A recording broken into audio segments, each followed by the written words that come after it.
Hi விவாஸ் எல்லோருக்கும் வணக்கம். இன்றைக்கி சிந்து பைரவி நாடகத்தில் பைரவி ரொம்ப கோவமாக ஆறுமுகத்துக்கிட்ட கோவமாக இருக்கிறதுனால அவங்க கல்யாண ஃபோட்டோவை எல்லாத்தையும் தூக்கி போட்டு உடச்சிட்றாங்க. கீழே எரிஞ்சதும் அவருடைய ட்ரெஸ்ஸு துணிமணி எல்லாத்தையும் கோவத்தில் தூக்கி போட்டுடுறாங்க. ஏன்னா ஆறுமுகம் அவங்க விருப்பம் இல்லாமல் அவங்க கழுத்தில் தாலி கட்டினதை நினச்சி அவங்க நொந்து அழுகுறாங்க. அப்போ ஆறுமுகம் அந்த ஃபோட்டோவெல்லாம் பார்க்குறாரு. ஃபோட்டோவை எடுத்து பார்த்துட்டு அவர் கல்யாணம் பண்ண நிகழ்ச்சியை நினச்சி அப்படியே பைரவி முகத்தை தொட்டு அப்படியே தடவி பார்த்துட்டு இருக்கும்போது பைரவி வெளியே வராங்க. வெளியே வரும்போது பார்த்தா ஆறுமுகம் ஃபோட்டோவை பார்த்துட்ருக்கிறாரு. அப்போ பைரவி அதை பார்த்துட்டு கோவமா, என் ஃபோட்டோவில் கூட என்னை நீ தொடாத, நீ கீழே போடு அப்படின்னு சொல்லிட்டு அவர்கிட்ட இருந்து பிடுங்கி திருப்பியும் ஃபோட்டோவை கீழே எறிகிறாங்க. எரிஞ்சதும் இந்த ஃபோட்டோவை நீ வச்சுக்கூடாது அப்படின்னு சொல்லிட்டு சொல்கிறாரு. இல்லை பைரவி, இந்த ஃபோட்டோவை நான் தான் வச்சுப்பேன். என் உயிரே போனாலும் இந்த ஃபோட்டோவெல்லாம் தூக்கி என்னால் குப்பையில் போட முடியாது அப்படின்னு சொல்லிட்டு அவர் சொல்கிறாரு. உடனே என்னை விருப்பம் இல்லாமல் தாலி கட்டி என் வாழ்க்கையை அழிச்சிட்டியே அப்படின்னு சொல்லிட்டு, இவ்வளோ நாள் இந்த தாலி என் கழுத்தில் ஏன் இருக்குதுன்னு சொல்லிட்டு எனக்கு உறுத்திக்கிட்டே இருந்தது. இனிமேல் இந்த தாலி என் கழுத்தில் இருக்கக்கூடாதுன்னு சொல்லிட்டு தாலியை கழட்டி தூக்கி ஆறுமுகத்து மேலேயே எறிகிறாங்கங்க பைரவி. இனிமே இந்த பொருள், உன்னை சார்ந்த பொருள் எதுவும் என் ரூமுக்குள்ளே வரக்கூடாது, நீ எடுத்துக்கிட்டு போ அப்படின்றாங்க. அப்போ பைரவியை என்ன சொல்கிறாருன்னா, என் உயிரே போனாலும் இதெல்லாம் நான் தூக்கி போட மாட்டேன், என் கூடவே வச்சுப்பேன்னு சொல்லிட்டு பேசாமல் கொள்ளாமல் எடுத்துன்னு போயிட்டு அவர் ரூமுக்கு எடுத்துகிட்டு போயிடுறாருங்க.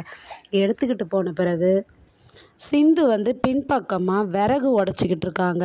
அப்போ விறகு பொழந்துட்டு இருக்கும்போது அதை பார்த்துட்டு அன்னபூர்ணி கிட்ட இந்த சிந்துவை பார்த்து திட்டுறாங்க. உன்னால தான் என் குடும்பம் இப்படி தத்தளிச்சு இருக்குது.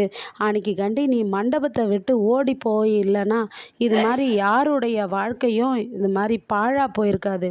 நீ மண்டபத்தை விட்டு ஓடி போனதுனால தான் ஆறுமுகத்துக்கு பைரவியை பிடிச்சி நாங்கள் கல்யாணம் பண்ணி வச்சோம். ஆனால் இப்போ இந்த வீட்டில் யாருமே சந்தோஷமாக இல்லையே, உன்னால தான் எல்லாம் இது நடந்திருக்கு. நீ இந்த வீட்டை விட்டு வெளியே போயிடு, அப்போ தான் எல்லாமே கரெக்டாக இருக்கும் அப்படின்னு சொல்லி சிந்துவை திட்டுறாங்க. திட்டுனதும் இதை சிவா பார்த்துக்கிட்டே இருக்கிறாரு. சிவாவை பார்த்துக்கிட்டே இருந்து அவர் சிந்துவோட ரூமுக்கு வராரு. ஏன் டாக்டரே, நான் இந்த வீட்டில் இருக்கிறதுனால தானே எல்லாருக்கும் இப்படி நடக்குது, என்னால் தானே இப்படி நடந்துச்சு, எல்லாருடைய வாழ்க்கையும் நாசமாக போகிறதுக்கு நான் தானே காரணமாக இருக்கேன், அதனால் நான் இந்த வீட்டை விட்டு வெளியே போயிடலான் இருக்கேன்.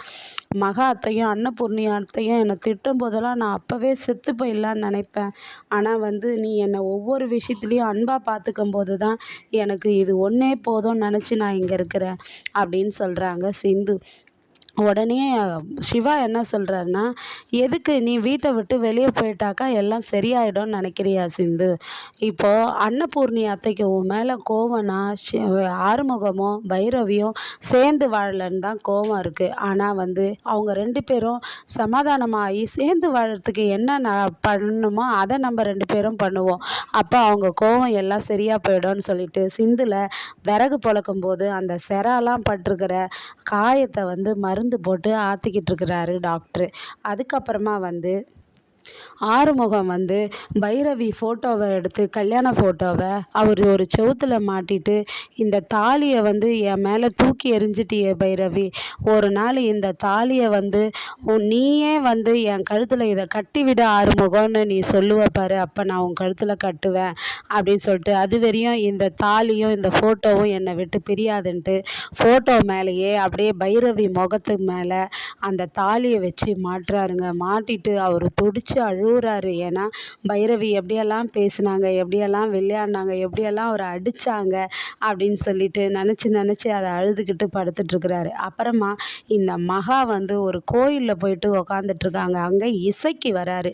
இசைக்கு வந்ததும், அக்கா நீ திரும்பவும் அந்த வீட்டுக்கு போக்கா, ஏன்க்கா நீ வந்துட்ட இது மாதிரி அப்படின்னு சொல்கிறாரு. அதுக்கு மகா சொல்கிறாங்க, இல்லைடா இசைக்கு, அந்த வீட்டில் நான் மகாராணி மாதிரி இருந்தேன், ஆனால் ஒரு வேலைக்காரியாட்டம் என்னை ஸ்டோர் ரூமில் தங்க வச்சுட்டா அந்த அன்னபூர்ணி, அதை நினைக்கும் போது எனக்கு அவமானமாக இருக்குதுடா அப்படின்னு சொல்கிறாங்க. நாளைக்கு இசைக்கியும் மகாவும் சேர்ந்து இன்னும் என்னென்னலாம் அந்த குடும்பம் கெடுக்கிறதுக்காக பிளான் பண்ணுறாங்கன்னு பொறுத்திருந்து பார்ப்போமா. நன்றி, மீண்டும் தொடர்க. பாய்.